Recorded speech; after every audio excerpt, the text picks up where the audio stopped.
Look at a face, any face. Your mother's face, a celebrity's face, your own face in the mirror. You recognize it instantly. You could pick that person out of a crowd of thousands without hesitation, but now try to draw that same face from memory. What happens? For almost everyone, the result is disappointing. 2 dots for eyes, a curve for a mouth, maybe a circle for the head. And here's the strange part: you know exactly what they look like. You can see their face in your mind with remarkable clarity. So why can't you transfer that image onto paper? This isn't about talent. It's about how your brain processes information in fundamentally different ways. The same mind that can identify a friend from across a crowded restaurant, even in poor lighting, even after years apart, struggles to put that face on paper.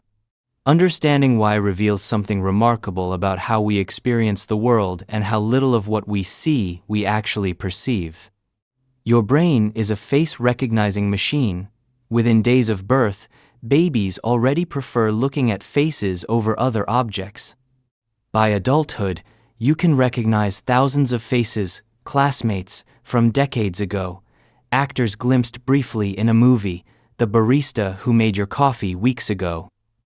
This happens without conscious effort, so automatically you never stop to marvel at it. Scientists have identified a specific brain region dedicated to this, the fusiform face area, sitting behind your ears. When you look at a face, this region lights up. It processes faces holistically, seeing the whole face at once, not as separate features. This is why you recognize someone despite new hair, glasses, or 20 years of aging. Your brain processes the entire pattern as a unified whole. But this holistic processing works against you when drawing.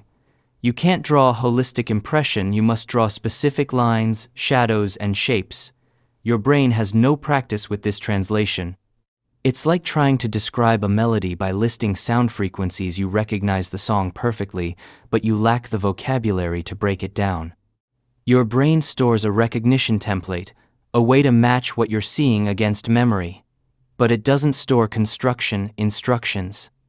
You know what your friend looks like, but not the exact distance between their eyes or their jawline's precise angle. Your brain discards that information as unnecessary data. This leads us to symbol drawing, the biggest obstacle beginning artists face. When you try drawing a face, your brain doesn't actually look at what's in front of you. Instead, it pulls up a simplified symbol you've been drawing since childhood.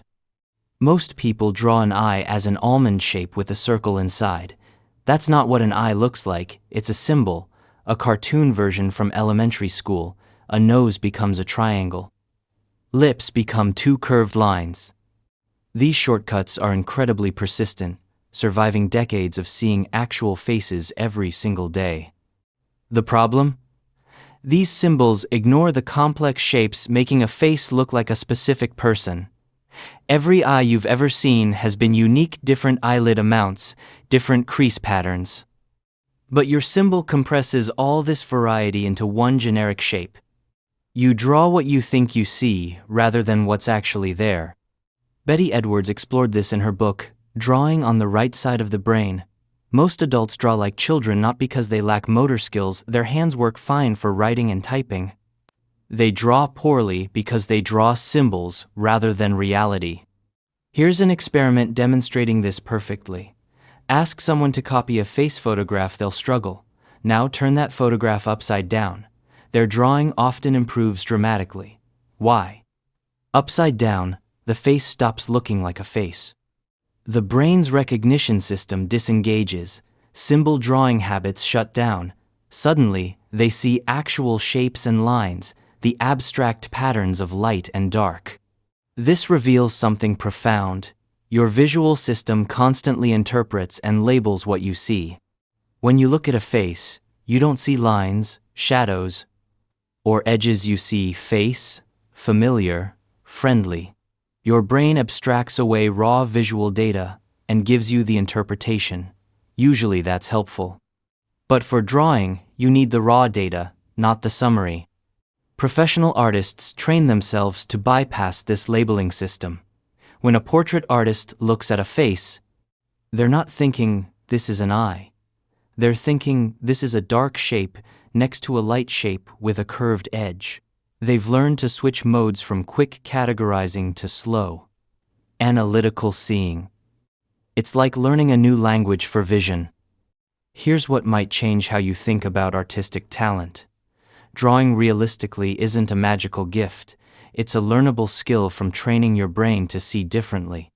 Studies show that after just hours of instruction and perceptual techniques, most people produce surprisingly good results. The barrier isn't your hands or eyes, it's your visual habits. Consider prosopagnosia, or face blindness. People with this condition can't recognize faces, not even family members. Yet some can still draw faces accurately. Face recognition and face drawing use completely different brain systems. You can recognize faces perfectly, but be completely unable to draw them.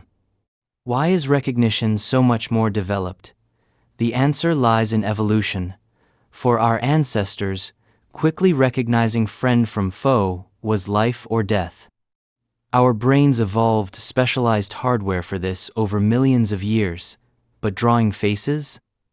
No survival advantage existed. Drawing is a cultural invention, roughly 40,000 years old, not nearly long enough for evolution to shape our neural circuitry. There's also an emotional component. When you draw a face, you're dealing with meaning, not just geometry. Faces carry enormous emotional weight.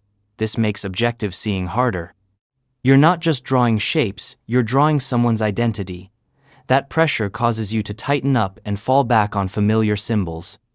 Many professional portrait artists say they must emotionally disconnect to draw well.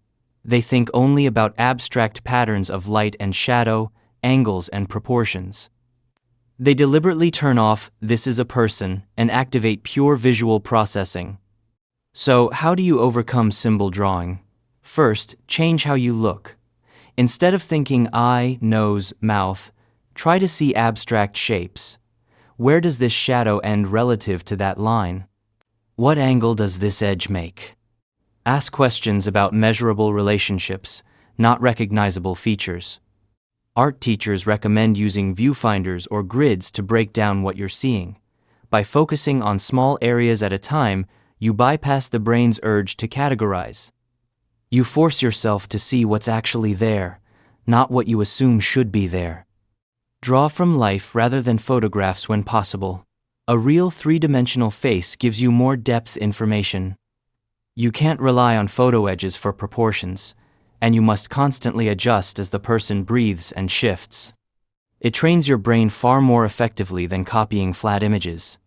And accept that your first attempts will disappoint. You're working against millions of years of evolutionary programming, against neural pathways established in childhood. Developing a new way of seeing takes time, but it is absolutely possible. Everyone who draws realistically started with stick figures. The difference isn't talent, it's practice and technique. You can recognize faces brilliantly. Your brain evolved extraordinary capabilities for this specific task. But those same capabilities, holistic processing, quick categorization, symbol-based thinking work against drawing. The skills making you a recognition expert make you a drawing novice. But here's the encouraging truth. The gap between recognizing and drawing isn't unbridgeable. It's a gap of knowledge, of technique, of learning to see differently. Anyone can do this with practice. You don't need special genes. You need to understand how your brain processes visual information and learn specific techniques for bypassing its shortcuts. So next time you recognize a face instantly across a crowded room, remember that same brain can see so much more. It just needs training to unlock a different mode of vision. The artist's eye isn't a gift bestowed at birth, it's a skill waiting to be developed. All you have to do is learn to see past the symbols to the shapes underneath.